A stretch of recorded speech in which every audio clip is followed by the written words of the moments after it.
My marriage to James was a business pact hammered out over a drinking session by the grandfather's generation. The day after we registered our marriage, he flew abroad, leaving the sprawling villa to me and a dog called Bullet. For a full 3 months, there was not a word. We met again at the Jiang family's charity auction dinner. The evening's protagonist was me. Ostensibly it was to welcome and celebrate me, the newly arrived granddaughter-in-law. Grandpa Charles pulled me to his side and, beaming, introduced me to the guests. "This is my family's newly married daughter-in-law, Michelle. The Jiang family has no daughters, please all take good care of her from now on." James stood beside me, wearing a bespoke suit, holding his glass with proper grace, a perfect smile at the corner of his mouth. But that smile didn't reach his eyes in the slightest. Just as the banquet reached its crescendo, a piercing fire alarm rang through the hall with no warning. The guests instantly fell into chaos. Thick smoke began billowing from somewhere unknown. James reacted immediately and grabbed my wrist without hesitation. "Stay close to me." His palm was dry and strong, carrying a hint of unquestionable command. Yet as he pulled me through the disordered crowd, his steps halted with no warning. It was as if he had seen something, his gaze fixed straight toward a corner. Following his line of sight, I saw a girl in a server's uniform. She had been knocked to the floor by the panicked crowd and was cowering against the wall in terror. The next second, James tore his hand away from mine. He practically hurled himself forward. He held that girl tightly to his chest, using his back to shield her from the collapsing champagne tower and the scattering crowd. As for me, his sudden release sent me crashing to the ground, slammed hard by the surge of people behind me. A searing, heart-wrenching pain shot through my ankle. I fell in a sorry heap on the floor, watching him cradle another girl and, without looking back, rush toward the emergency exit. The world's clamor receded from me. In that moment, embarrassment and pain engulfed me. By the time I came to, I was in a single room at the hospital. The air smelled of disinfectant. My ankle had been encased in a thick plaster cast and was suspended high. James stood by the window, his silhouette stretched long by the moonlight, talking on the phone. His voice was low, a tenderness I had never heard before. "Startled? Don't be afraid, it's all right now. I've had someone send you home for the time being." "Yes, I'll explain it to her, rest easy." Just a few words. From them I pieced together the girl's identity. Lily. His first love, held on a pedestal yet rejected by his family. The call ended, he turned and met my open eyes. A flash of inappropriate relief crossed his face. I wanted to laugh, but the muscles in my face felt frozen. He came to the side of my bed and looked down at me, brows slightly furrowed. "Awake?" I gave a soft "hmm." Over the past 3 months, every message I'd sent him had vanished without a trace. At this moment, the silence between us was terrifying. After a long pause, he seemed to decide he should say something. "It was too chaotic back there. She's timid, I was afraid something might happen to her." I looked up at him. "I know." He seemed a little surprised by my calm, the corner of his brow lifting slightly. "You know?" I nodded. I guessed, it was Lily, right? The surprise in his eyes turned into a barely perceptible note of approval. "You're smarter than I thought." He pulled out a chair and sat down at the foot of my bed. The next day my best friend Jessica burst in, fruit basket in hand. "Michelle. Are you out of your mind? James, that bastard, dumped you in front of the whole city, and you're just lying here calm as a cucumber? The internet's blown up. If you show any weakness, the mistress will be moving in by tomorrow." Sunlight slanted through the blinds, carving alternating bands of light and shadow across the hospital room. I suddenly remembered last night, before the banquet started, when I opened the gift James had brought back from abroad. It was an exquisite brooch, brilliantly designed. I had pinned it happily to my dress. And just now, in the paparazzi photos pushed by Entertainment News, I saw Lily wearing a necklace of the exact same design around her neck. The dinner I had carefully chosen turned out to be nothing more than a backdrop for his reunion with an old flame. I suddenly spoke softly. We signed an agreement. After a year, we'll get divorced. Jessica froze on the spot, the apple in her hand rolling to the floor. You're crazy? Why? Haven't you been secretly in love with him for ages? Has he been keeping a woman on the side? I tugged at the corner of my mouth. James was proud down to his bones. He had shielded Lily from every possible slight, afraid she'd suffer even the smallest whisper from our circle. His love was restrained and deep. No. As for the reason, it's not something I can say right now. In any case, this was our agreement, a man's word is his bond. To spend a lifetime bound to someone who doesn't love me. Or to gain temporary freedom and dignity. I chose the latter. Jessica stood stunned for a long moment, then didn't press further, only sighed.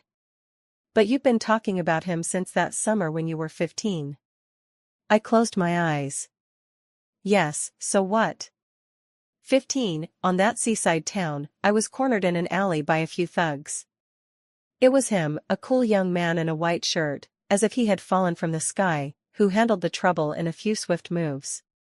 He handed me a moon-white conch, his voice light. Take it, the sea can carry away all unhappiness. He didn't know that that year my parents had just divorced, and I was in the darkest moment of my life. Later we got engaged and sat across from each other in the Jiang family's old-fashioned study. He looked at me with a polite, distant gaze. Miss Michelle, I feel like we've met somewhere before? He had forgotten me. In that instant, my heart turned to ash. I was still myself, quiet, reserved, fond of wearing plain-colored dresses.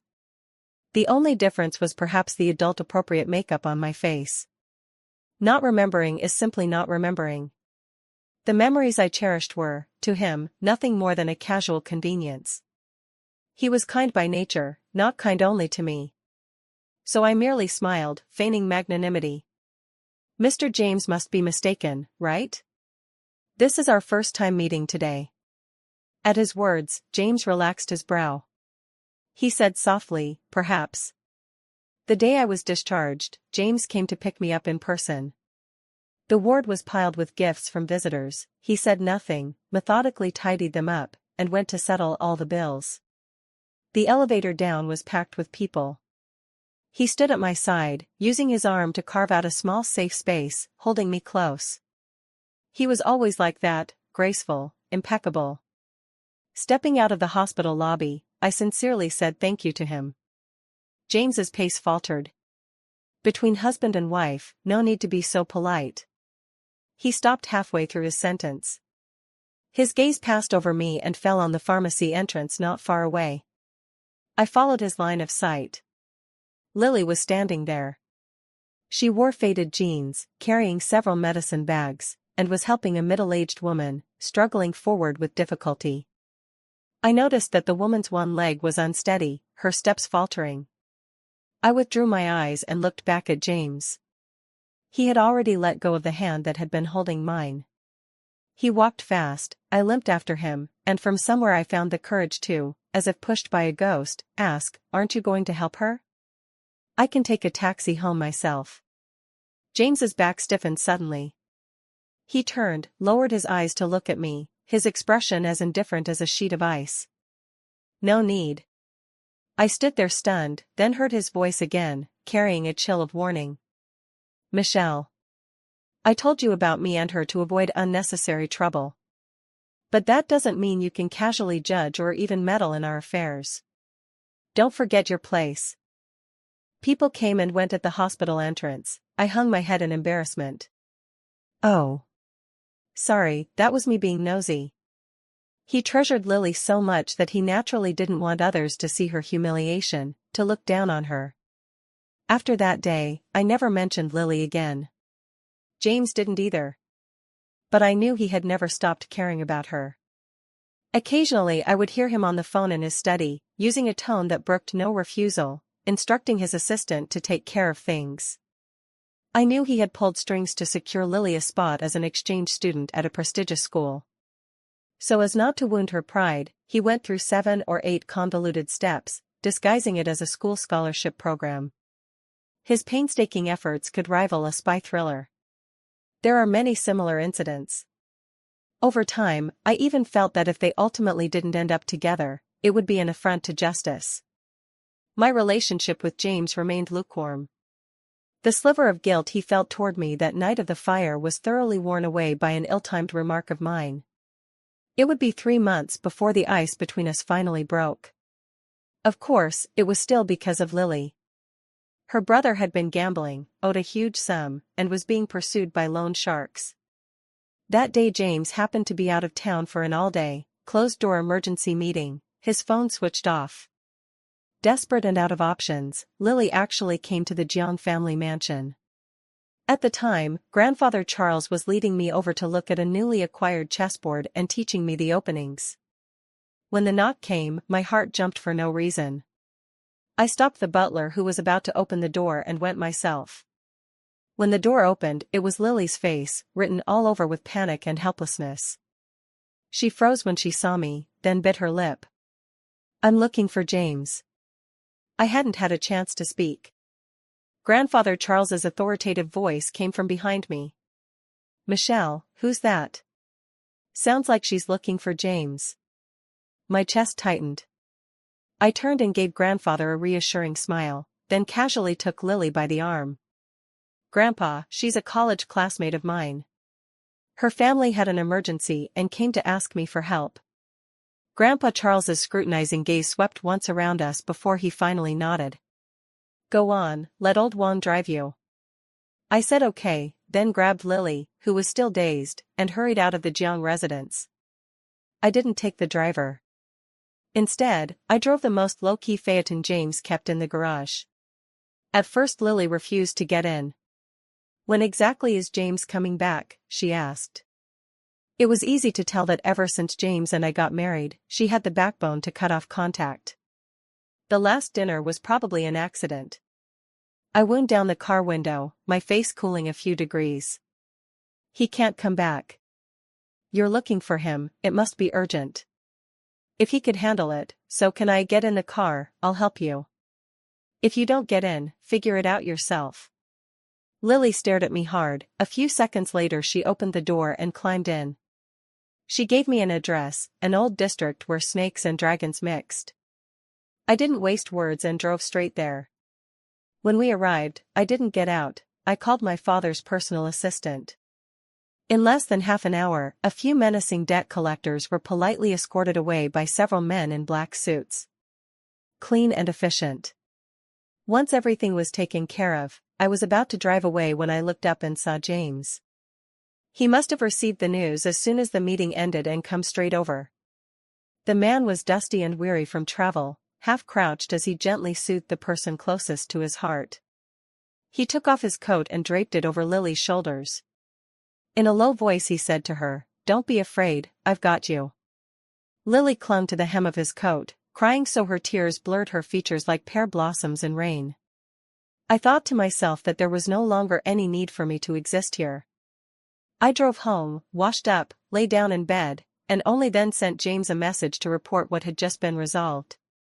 He didn't reply until 2 in the morning. Still just 2 words. "Thanks." I didn't see James until the next night. I was in a robe going downstairs to get water and ran into him coming in.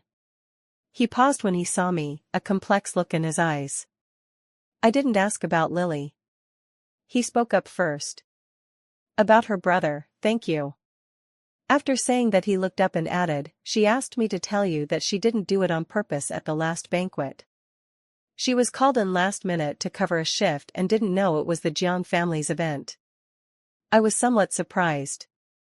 I nodded, "All right, I understand." From that day on, thanks to Lily, the ice between us seemed to have thawed a little. He began to have dinner with me, occasionally pass me a dish, and even, while walking, lower his head and say a few words to me. There was, in his tone, a faint and elusive tenderness. In my spare time I ran a small design studio with friends. Business was good and I was busy every day. By coincidence our schedules almost synchronized. Gradually, he started driving me to and from work, and when he returned from trips he would ask what gift I wanted. Everything he gave me were things I'd mentioned casually. He would buy gifts for Lily too, but never gave them to her in person. Those presents reached her hands through all sorts of convoluted channels, winning contests, company perks, friends passing them on. He went to great lengths to preserve her dignity. And she, stubbornly proud, wrote him an IOU and insisted on paying him back. Not long after that, James handed me a black card, saying it was for the money I helped him repay and for everyday expenses. One day James came home reeking of alcohol. He collapsed on the sofa and suddenly said to me, "She's got a boyfriend." I froze for a moment. Huh? He laughed bitterly. Tell me, has she never trusted me?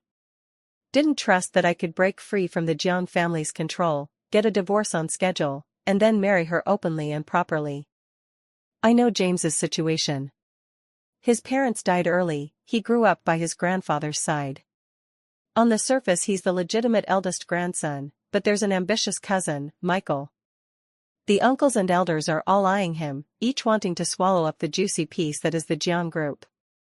James's foundation is unstable, he survives only because his grandfather backs him.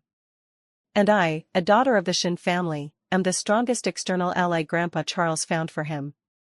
For a moment I thought the two of us were the rightful, legitimate couple, just a little bit short, so why not? Maybe I should be a bit selfish.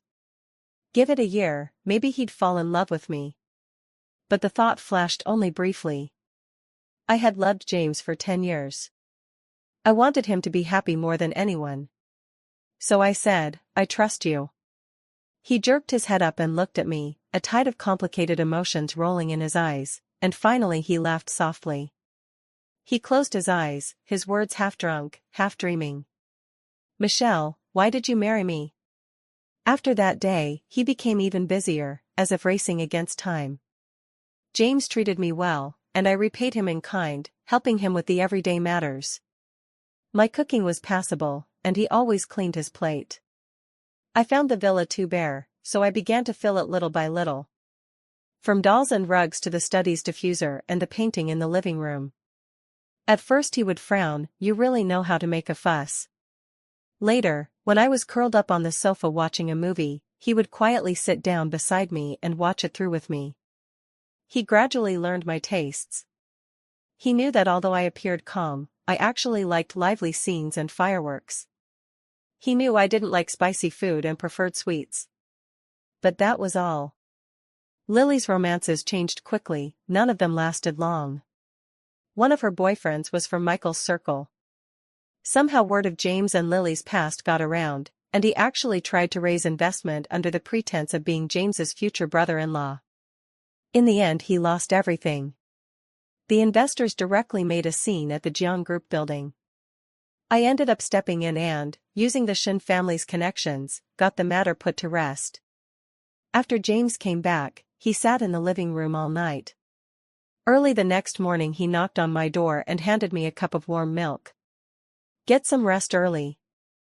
A few days later, I ran into them arguing in a cafe. "Can't you be a little more sensible? I remember you weren't like this before." James's voice was full of exhaustion. Lily's eyes were red. "Yes, I've changed. Michelle is so great, good family, good temperament, she helps you so much, you two should be the ones living happily together. Could you please stop bothering me?" James was silent. "You think she wants to stay by my side that much?" Lily bit her lip. "No matter what you think, let's never see each other again. In this life, I would never marry you, no matter who I marry." After a long while, James nodded. "Fine." He turned and walked away, not looking back. I knew Lily was acting out of spite, she was using this method to force James to choose. After that, James truly never paid any attention to Lily again. Meanwhile, my relationship with him grew more and more like that of a real married couple. We stayed the night at the Jiang family's old residence, so of course we shared a room. James's mother, Eleanor, stocked my room with many fertility supplements and even sent an experienced nanny to take care of us. James didn't refuse. So he moved into my room and slept on the sofa. I sleep poorly, several times I woke up to find my legs draped over him. I was mortified. He just smiled. It's okay, I'm the one who took your place. Once I had a nightmare in the middle of the night and kicked out, striking his lower abdomen. Before I could react, he scooped me into his arms and held me tightly. In the darkness, his sleepy voice sounded in my ear. Behave. I froze for a moment. Oh.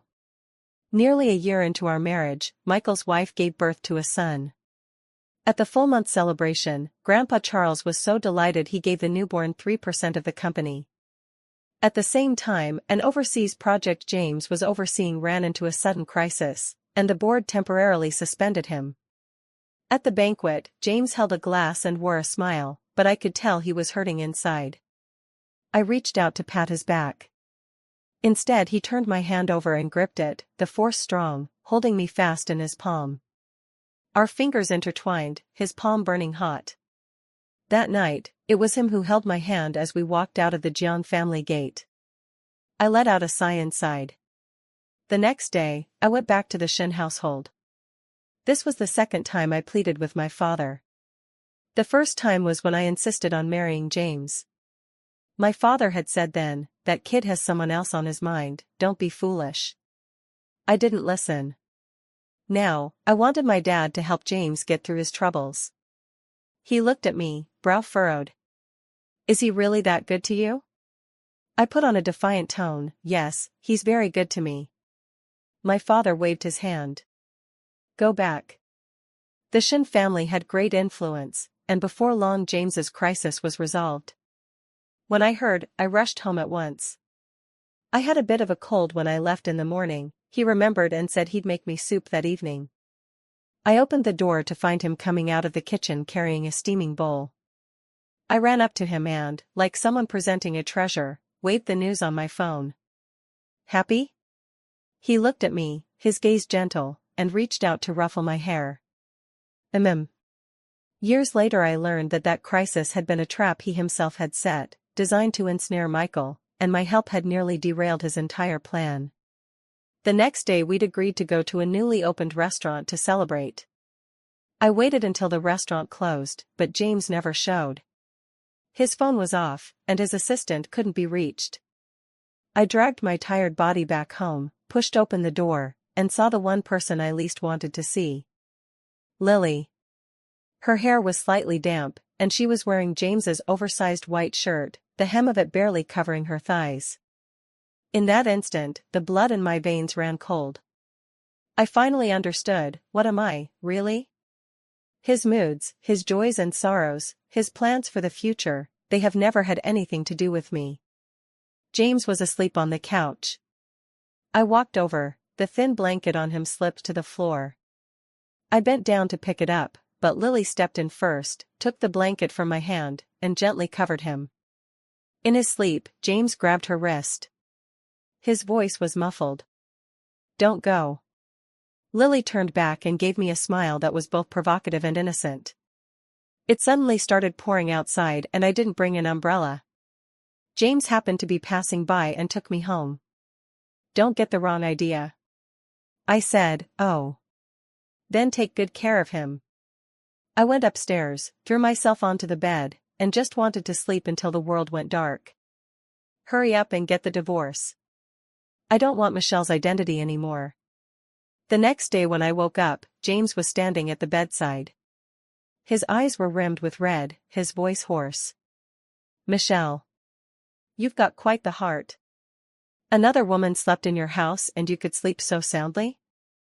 My mind went blank. "Huh? Who else came?" James was rendered speechless by me. I realized, she's not an outsider. Soon, she would be the mistress of this place. James looked at me, suddenly sighed, his tone softening. "Yesterday I waved him off, it doesn't matter. I finished that restaurant's dishes by myself, they were delicious." "You missed out, that's your loss." James was momentarily at a loss for words, then chuckled softly. "All right, it's my loss. Next time you'll take me to try it?" I nodded absent-mindedly, then pushed him out of the room. "I'm going to change." The moment the door shut, I sat on the bed and tears slid down my face without warning. How could I not be sad? In those tender moments, I even thought he might like me, even if only a little. But the truth proved otherwise. I had lied to him too. I hadn't touched a bite of last night's meal. From now on, there won't be another chance to eat together. Between us, it's over. From that day on, I began deliberately avoiding James. I gave the nanny an extended leave and, while he was away, moved all his things back into his room. I left early and returned late, replying to messages only when I chose to. Even if he was slow, he should have noticed something was off. Finally, one morning I opened the door and found him blocking it with bloodshot eyes. "Michelle, what do you mean by this?" I looked at him. "Nothing in particular." "Move aside, I'm in a hurry to get to work." He stood there, unmoving, blocking my way. I lifted my chin, my tone edged with impatience. "Sure, I'm living in your house and spending your money, but that doesn't give you the right to interfere in my life." "Then you're wrong." After saying that, his words suddenly sounded familiar to me. James's phone rang at that moment. He took a deep breath, answered, and glanced at me before leaving. "If there's anything, we'll talk tonight when we get back."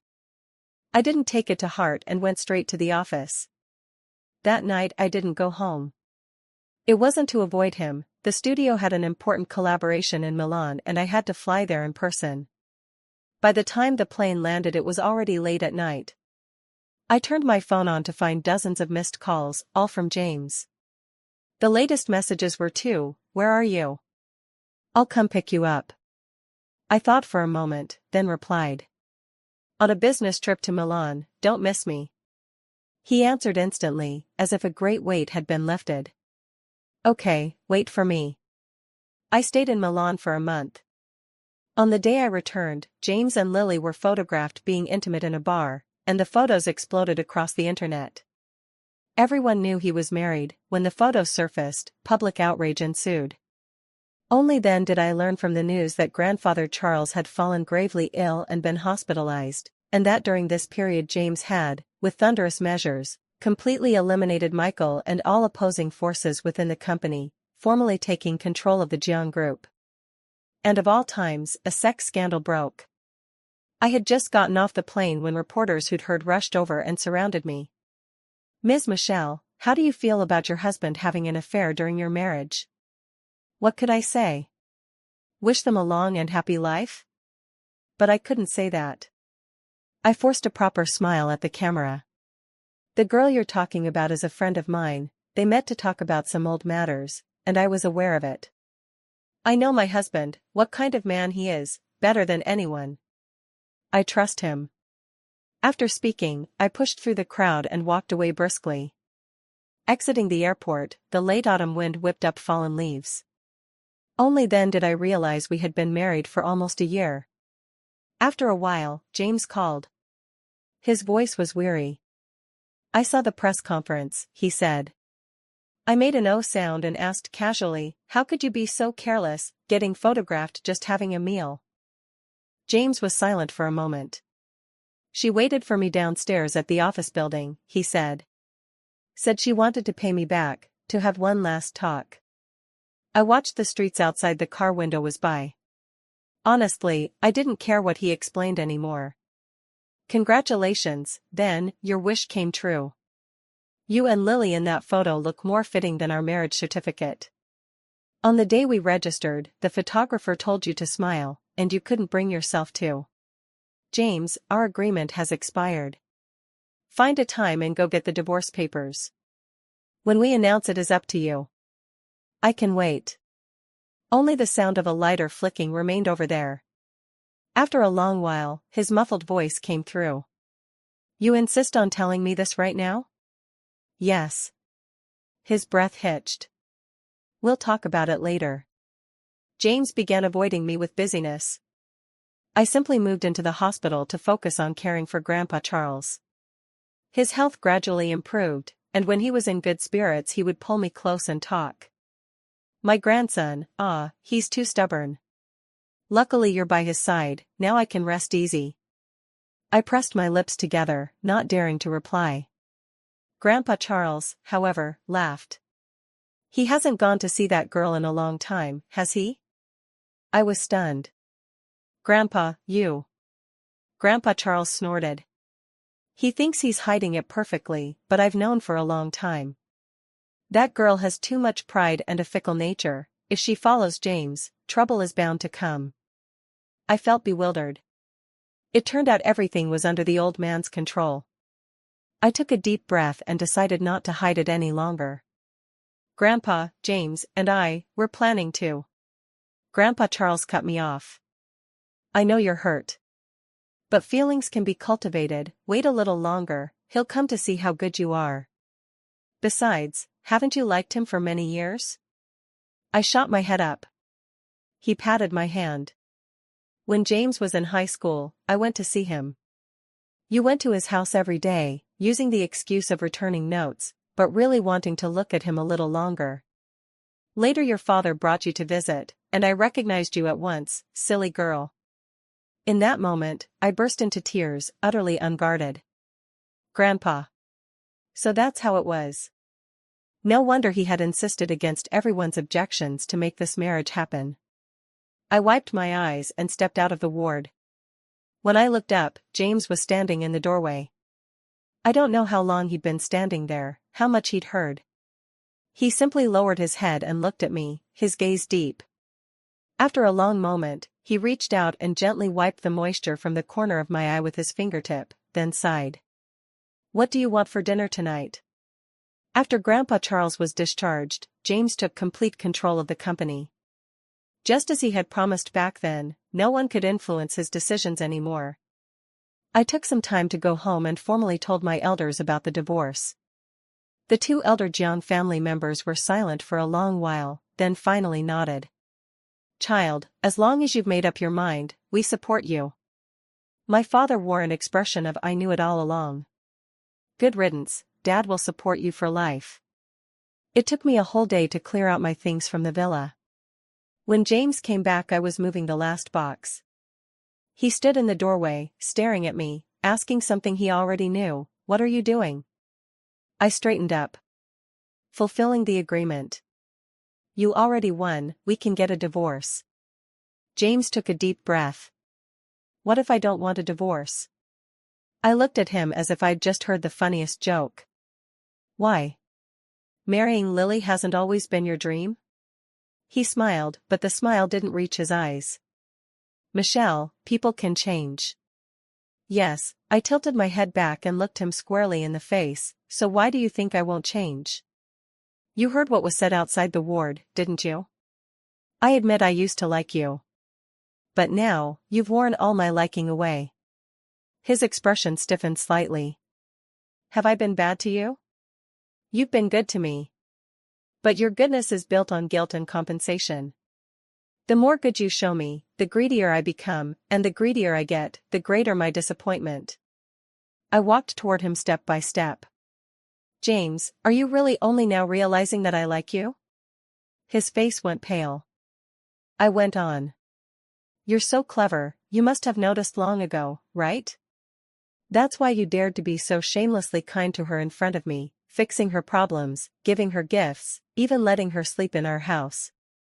You wanted to use all that to stab at me, to make me bow out, to make me give up on my own.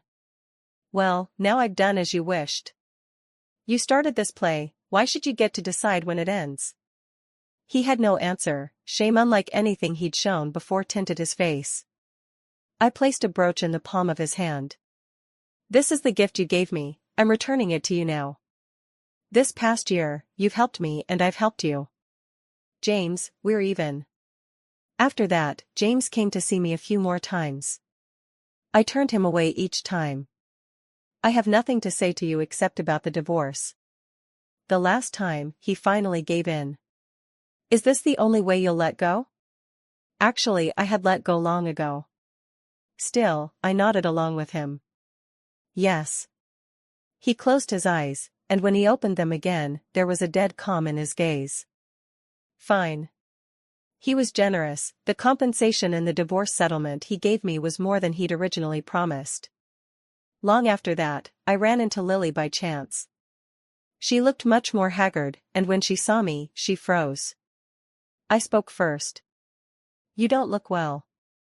She suddenly snorted. "Yeah, Michael gave me 500,000 to go to the bar and get him drunk, then take a few intimate photos. But he wouldn't let me touch him, didn't even brush the edge of his clothes." I remembered that photo. So that's it. No wonder with just a few words I had easily smoothed things over. I smiled. Was it that he wouldn't let you, or that you couldn't bring yourself to? She had always looked down on accepting charity, refusing to take a penny from James, yet she took Michael's 500,000. But once the money was in her hands, faced with someone she had once loved deeply, she still softened. Lily snapped her head up at me, her voice sharp.